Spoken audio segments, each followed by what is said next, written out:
What's up, guys? Tyler. We are here today in a very unknown place, and not many of you guys have seen back here. This is our second building, but the main attraction is the Drag Sonic. We've got a ton of requests over the last year to give a breakdown of what this car is, what this car isn't. It's been long enough. You know, we've still got a couple weeks left in race season this year. Still shooting for that 10, but we just wanted to go over it with you guys. We don't want to hide anything. It's clearly a drag car now. I mean, that's its only purpose, hence the screamer pipes out the hood. Yeah. But it's really not as complicated or as crazy as some people might think. There's nothing done to the car that isn't reversible. Yeah. Like, this is something that any of you could do if you wanted to. Yeah, we've still got real windows. We haven't cut any of the body out, you know. So we're gonna start with the exterior, go over that, we'll go to the interior, and then we'll leave you with the engine, and then maybe some sound clips, because who doesn't like bouncing off the two-step? So, in here would be pretty cool. So, we're gonna start, this is a 2012, came with the 1.4 and the 6-speed manual. It is still a 1.4. We'll get to the juicy engine bits later, but going around the car, I mean, we really haven't done a ton to the exterior. Nothing, like you said, that would be irreversible. Most of what we've done, we've tried to be cost effective, because, I mean, yeah, it's not free reign. We get to spend a little bit of money on this thing, but we tried to be thrifty where we could. Yeah. That's why the front wheels, actually, we re-drilled to the cobalt bolt pattern. You might have a better shot over here. Because we already had these 15x8 aluminum wheels laying around. So used tires. And we ran the first whole season with used slicks also. Yeah. Which did a lot better than radials, yeah. But new slicks, once we finally crossed that barrier, made a very big difference. Huge difference. And so obviously we went with a smaller wheel to get more sidewall. Al, if you want to elaborate on why that's better for drag racing in particular. The easiest way to explain it is the sidewall on a slick kind of acts like a rotational shock absorber. So the more sidewall that we can get, the more forgiving it is to the rest of the drivetrain. When we switched from radials to these slicks, we still broke a lot of axles, but the number of axles we broke was significantly decreased. Yeah, the ratio was quite a bit less. And then now we have some prototype axles in there that we hopefully, I don't know when, we'll get them on the site eventually. Yeah. We have not broke them yet, knock on wood. They're amazing. Yeah, so last year we started on street tires, went to radials, which is a stickier, but you could potentially still drive it on the street, you know, if you needed to get to the drag strip. And then we went to the slicks. In the rear, it looks a little funny because we've got ET front radials in the rear. They say front right on them. Yeah, so just to reduce drag and basically have as light of a wheel as possible, we went with what would normally be a front wheel on a rear wheel drive car. They look a little goofy. They're a run-of-the-mill Mickey ET front. Yep. It's Jegs skinnies. Yeah. Nothing high dollar. Yeah, well, I think they were like 86 bucks or something. Yeah. Now we did have to do adapters in the rear because nobody makes a 5x105 skinny, because this is seemingly the only car that GM made with this bolt pattern, which is dumb. But that contributes to the silliness of it. We are going to redo these. We're going to redo these and actually re-drill the bolt pattern so that we can get rid of the spacer and tuck the tire in a little more. Yeah. We would have re-drilled right away if that was an option, but the hub on these is actually like a flower petal shape. So there's nothing there in the offset side to drill. So we're going to end up using like a step washer so that we can re-drill, change the bolt pattern. We just haven't had a chance to pull the hubs off and do that yet, because usually we're too busy racing the car. What I would say about the wheels is that, yes, it's an added cost for drag racing, but I would tell anyone that's trying to drag race a front wheel drive car, get slicks. Save up your money, skip a few, eat ramen for a few weeks, whatever you have to do to get a small wheel with slicks, because it reduces your chance of breaking things so much. Just totally different. Please do that. Yeah. Now the rears, not as important. You know, if you just run your street tire on the rear, you know, this car is built to go fast at the drag strip. It's trailered there, you know, we don't need to drive it around on the street. So the only downside of the rears are, with them poking so much, they're getting a lot of air hitting them. So that's why we want to modify them for next year. Moving on from there, we'll walk around to the back. Pretty silly looking, but we've got our speed holes and our custom ZZP plate. Last year, we finished off with a bumper that I apparently did while I was drunk, but I wasn't. We had one big old hole there and one big old hole about 6 inches higher on the other side. They did their job, it just looked a little funky. But so, you know, I'm sure you guys have seen, especially in the Honda community, these speed hole type plates, and what that does is, as you can see, the rear bumper is kind of shaped like a parachute, especially on the Sonic. So you got air that's coming under the car, and while most of it's gonna just scoot on by, this still creates a high pressure zone. So you hog them out, and then the air can get out. And it's for our wheelie bar, our load leveler, our anti-front lifter, which is just a angle iron and box tubing bracket we made that bolted in place of the stock rear crash bar. So we use that to basically reduce the squat on launches, and it cut down 2/10 on the 60. Almost, yeah. 10th and a half. 1.560 foots now, which in a front wheel drive manual car is pretty solid. Speaking of solid, carbon fiber rear hatch. We got lucky there. Somehow snagged, I think, possibly the last one in the US. It's got the OEM glass, but it is carbon. I think we weighed it, and it wasn't as much weight savings as we thought. I think it was 15 pounds, which every little bit helps. Like if we used Lexan in the glass, it would have been a lot more, but we still wanted to keep this car to where we can go back to street trim in a day. So we didn't do any of the plastic windows. Taillights are still fully there. They're, you know, fully functional. All the wiring is still in the car. We'll jump in a little bit here, but like Al said, everything's reversible. We plan, once we run our 10 with this, unless somebody goes faster, which at this point, I don't see happening, we're gonna make it into a road course car, which this thing is gonna be so much fun. But the cool thing about that is, like, even though this is currently in full-blown drag car trim, we can turn this into a road race car in like 6 hours. Less than a day. Not that difficult. So you can't see, but we do have BC Racing coilovers all around. Only because we did not have ours yet. Our Sonic ones are coming soon, and then we'll switch over to those. But as you can see, the car sits pretty high, and that's only because of the front tires. We're running a 26-inch slick, which a lot of people, like, when you tell them that's what we're running on this car, and they're very confused, because typically a very small front wheel drive would run a lot smaller tire, but we need that much tire in order to get through the traps without having to go to 5th gear. And we know how fragile these transmissions can be. So the more sidewall, the better. So let me pop the hatch here.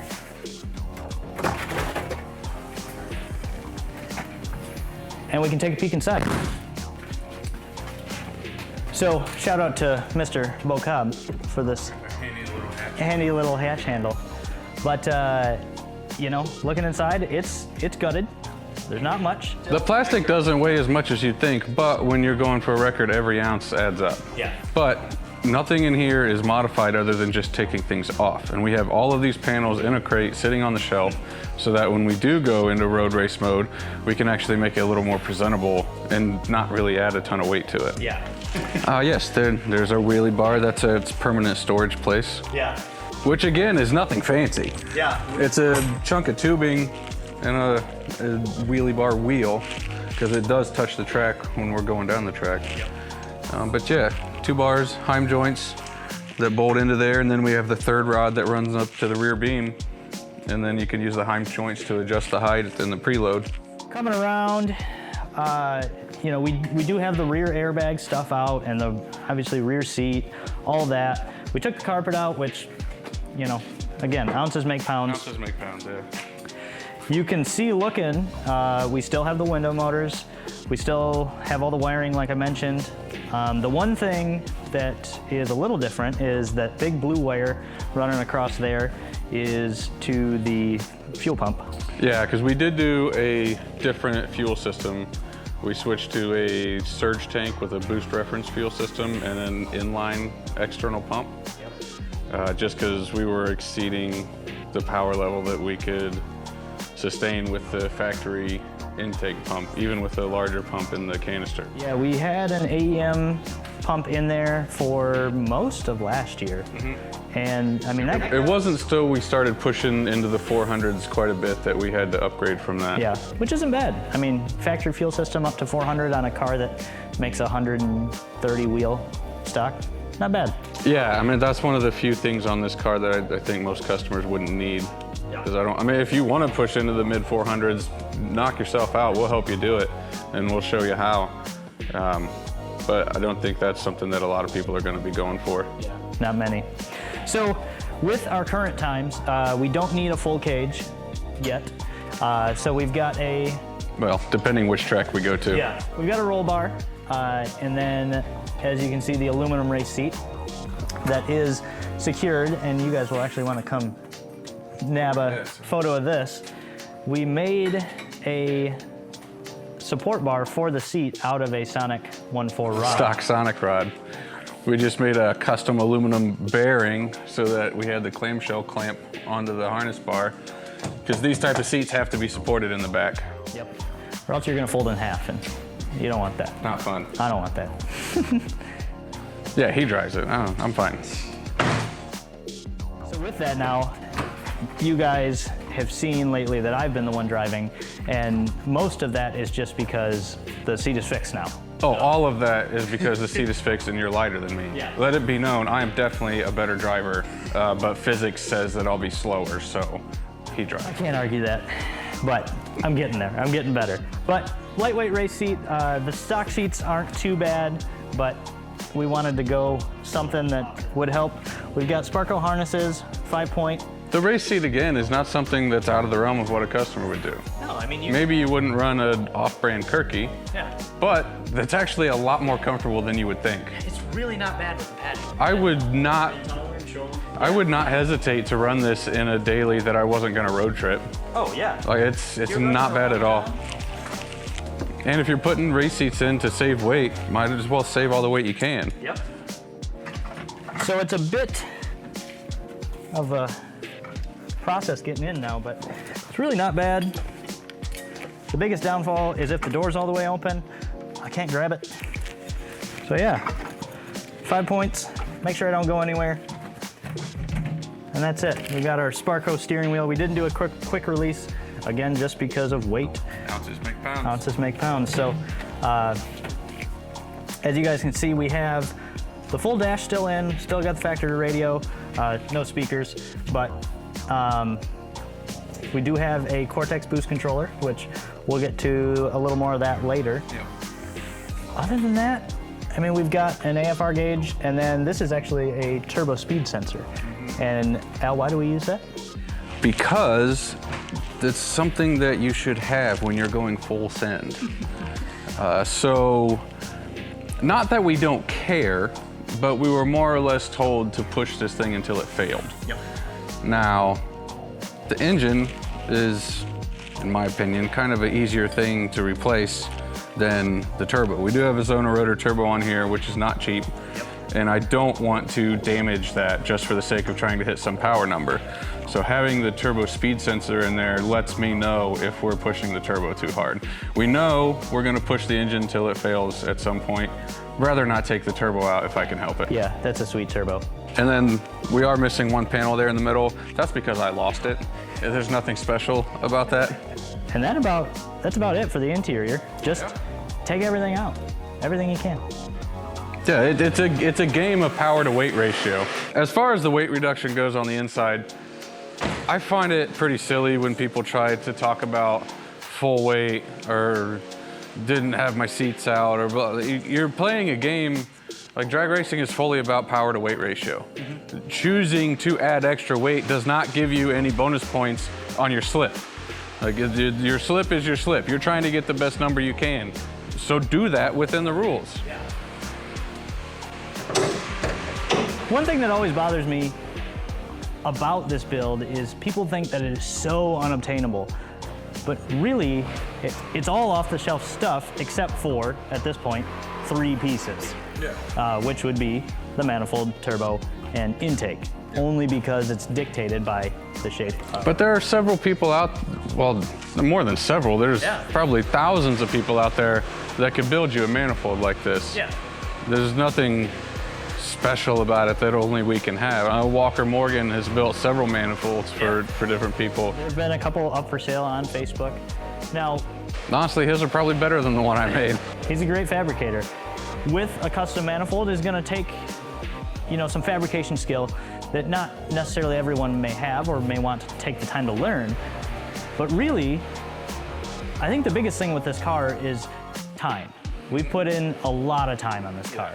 You know, I saw somebody comment the other day that said we had tens of thousands of dollars into this car.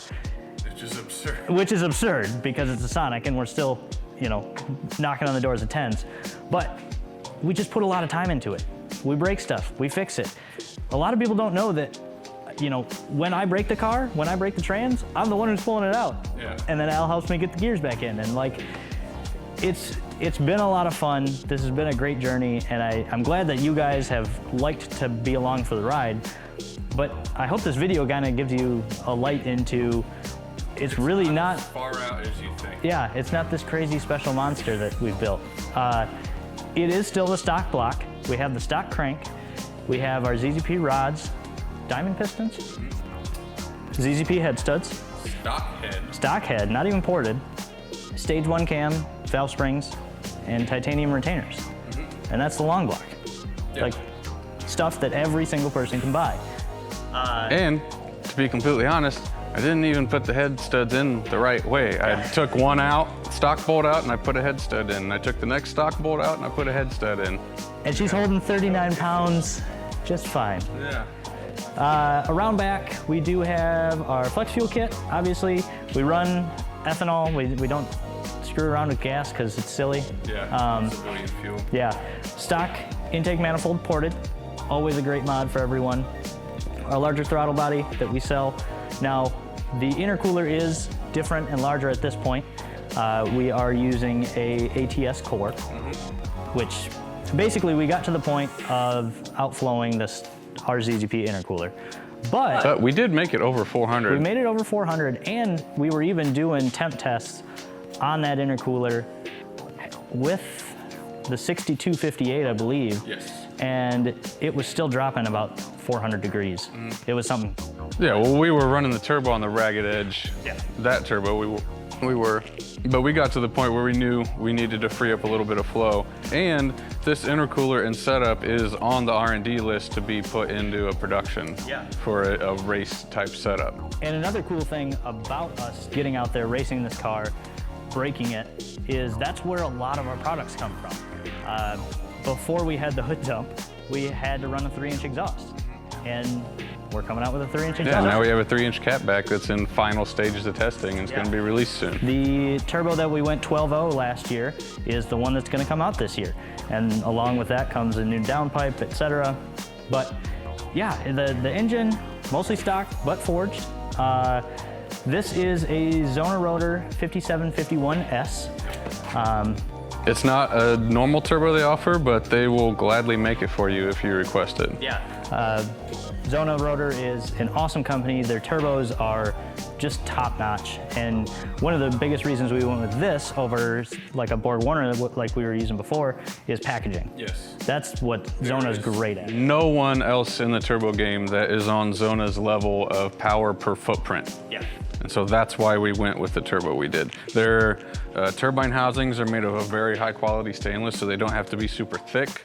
They found a way to get a lot of flow out of relatively small compressor housings. Yep. Like it's, on most other cars, this would be like a 550 to 600 horse turbo.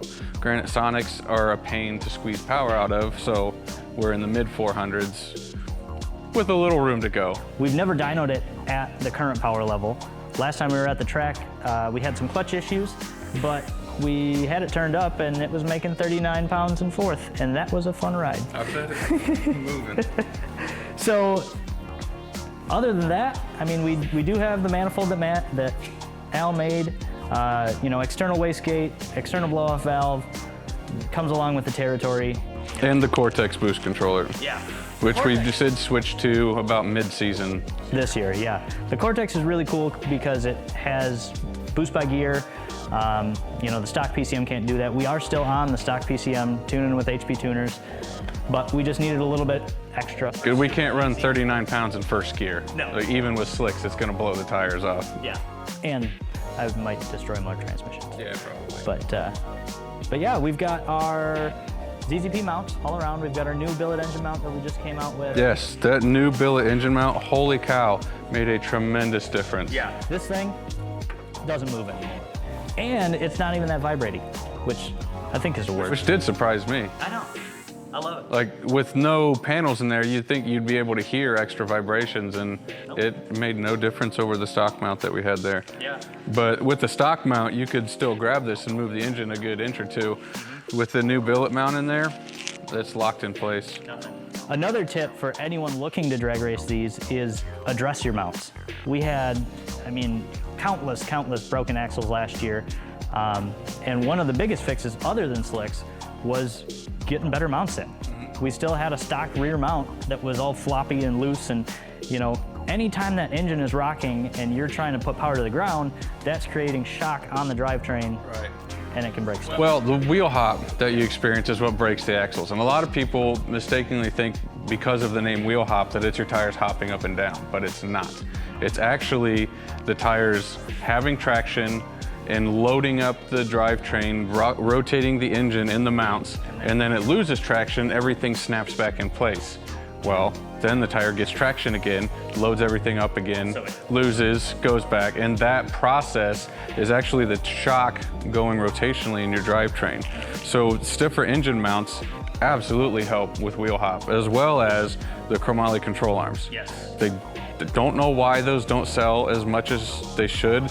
Every single person that's ever bought them is amazed by them, and I think they're an essential part of if you want to race your car.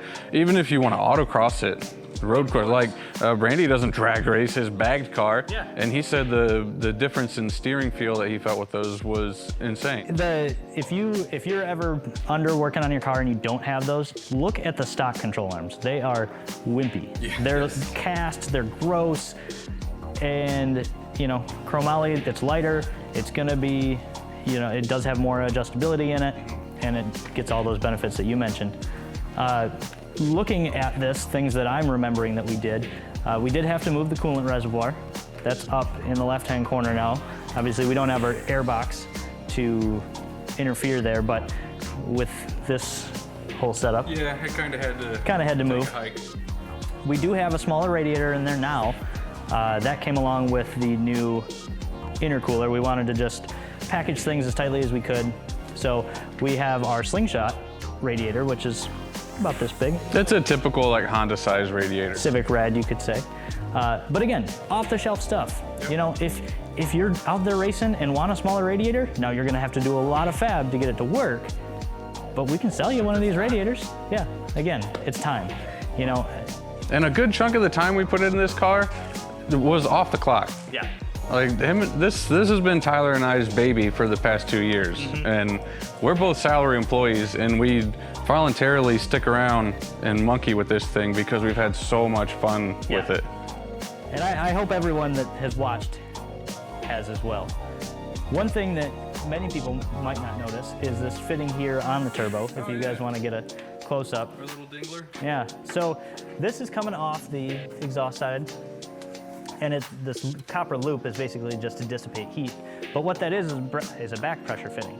And if you've seen any of our posts online, back pressure is huge on these engines. Yes, they are very, very sensitive to back pressure ratio.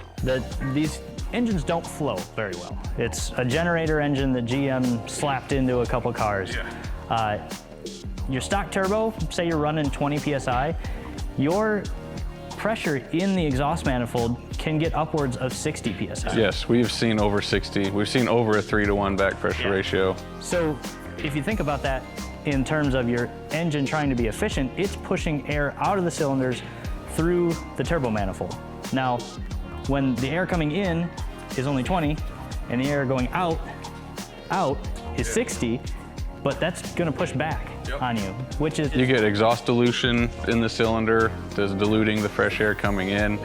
And that's one of the reasons that we told people with the smaller framed stock frame variants that we knew still ran high back pressure ratios, you're not gonna see huge gains with the cams because the cams increase the flow both directions. So if you have a ton of back pressure, the cams can actually make it easier for the exhaust reversion to get into the cylinder. Yeah.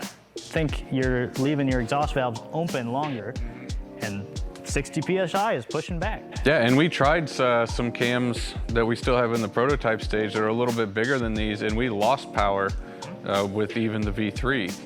Because while the V3 is a much lower back pressure ratio than any other stock frame turbos, it's still a compromise so that you have a very fast spooling turbo. Yeah, it's a great turbo for around town. You know, you're not... And that's why we currently only have the stage 1 cams out, because that's the best cam combo that we found with the currently available turbos. People think that we just make this stuff up, but this car saw hundreds of dyno pulls It's ridiculous. over the last couple of years. We've had so much data, and you know, we compile all this, and then that's how we, like I said, that's how we make products for you guys. When we tell you that your stage 1 cams aren't gonna work with your stock turbo, we want to sell you products. Right. But we're telling you that because we don't want you to waste money. Yeah. That's part of Zoom's whole thing, is where Go Fast Not Broke came from. We're not gonna sell you crap that you don't need. Yeah.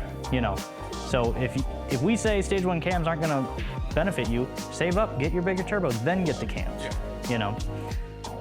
And as much fun as it's been racing this car though, like that spinning off of what you were just saying, like the big reason that we do race this car is because we're testing our own stuff. Yeah. Like we're pushing our rods and pistons to the absolute limit. We're pushing our valve springs to the limit. We're pushing our cams to the limit. We thought we might blow up a stock manifold, so we put one in our pressure washer at 120 PSI, and it did not blow up. Nope. So that's why we're still running the stock manifold. If we needed, a little bit. it moved a little bit. At like 120, but that's a lot of pressure for a plastic manifold. But if we needed something better, we would have made something better. It's working great. We do have injector dynamics in it now. The 1050Xs, they're a sweet injector. We have them in a couple other cars, but realistically, they get you the flow of basically greater than an 80 pound. They're about a 100 pound injector, but they are such new technology that they idle like a 42 or a 50. A 42 or a 52, yeah. Yeah, they're sweet. They are worth the money. Retouching on what I said earlier, where people have said we have tens of thousands of dollars in this car, we really don't. I added it up for a customer the other day, and you know, rough would be 6,000 to 7,000. A big chunk of that is the turbo. Yeah. If you want to go buy a Zona rotor, which a couple Sonic customers have, I know Stephen Marjason's running one, you can buy it. Email them, they will help you find exactly the turbo that you want for what you are doing. But that alone was nearly $2,000. Yeah. But before that, we were running a BorgWarner 6258 that was yours. Yeah, my turbo. Yeah, so, you know, we have been down multiple iterations, but this is the same engine that's been in it for 2 or 3 years. Yeah. It hasn't been apart. Well, that's why we're still running a stock head on it. Even though we have ported heads we want to prototype test, I don't want to take this one apart because it's still running so well. Yeah. So, you know, $6,000 to $7,000 is a lot, but in the grand scheme of things, I think of it These cars run 17 stock. They're slow. Yeah. They're really slow. What other car can you take 7 grand and go 6 seconds faster? Yeah. It's very few and far between. I mean, you can make the jump from 17 to 15 pretty quick. 15 to 13 is getting a little harder. Then 13 to 11 is where we spent the bulk of our time. Yeah. But so I'm sorry to disappoint you that there's not some special secret magic underneath the hood of this car. And there was an LS underneath. It's a good old 1.4. We do have 73.5 pistons in it. Yep. To answer any questions, because we get this often, is which is better. There's no better option between the two. The 73.5s are for if you need to bore your block. Yeah. If you need to clean up your block. So sometimes you'll take the engine apart and the bores are still in pretty good shape. And if they are, you have a machine shop check them. Get the 72.5s. Like that way they can just do a very light hone, clean it up so that the rings will seat, and then run the stock diameter pistons. 73.5s are there if you do have a gouge in the cylinder or they're really whooped out around and the engine shop needs to bore it to get it back into spec, then you have a piston that is ready for that. Yeah. Well, what do you think, Al? Anything that we missed? Not that I'm aware of. Not really. Obviously, we cut out a little bit of the hood. Ounces make pounds. Ounces make pounds. And we've got our sweet trim ring. But otherwise, oh yeah, we took the mirrors off. Ah, ounces make pounds. And drag. Some nice, yes, Plag Designs, these sweet mirror delete plates. And some people may also be wondering why we have these silly bolt-on flares. It's all to get air around the tire. You know, these slicks stick out far enough that air hits them, and you, like Al says, it's power to weight and drag. Yep. That's all that you're battling. These are some, I think, 240SX flares that we bought off eBay. Yep. And rotated them forward and chopped them in half. It was pretty simple to do, really. I hope you guys enjoyed this video. It's been one that we've been wanting to make for a while. We plan to make a few more. If you enjoy them, let us know. Like, subscribe, all that jazz. If there's any questions that we missed, you gotta hit the little bell on YouTube. Yeah, and ding ding. If there's questions that we missed, comment down below, shoot us a message, whatever. We are open. We love talking about this car. We love talking about the journey that we've been on. And if one of you wants to do this, let us know. We'll gladly help you do it. Yeah. We want to see more people racing. Give us a reason to go faster. And if anyone can catch us, that would be some good motivation for me to race a little more. We should come up with some type of award if somebody catches us. We'll give you another Sonic. Just kidding. I don't think that'll pass, but. Your Sonic. Oh yeah. We could donate your Sonic. Maybe donate mine, but we'll catch you next time, guys. Later, dudes.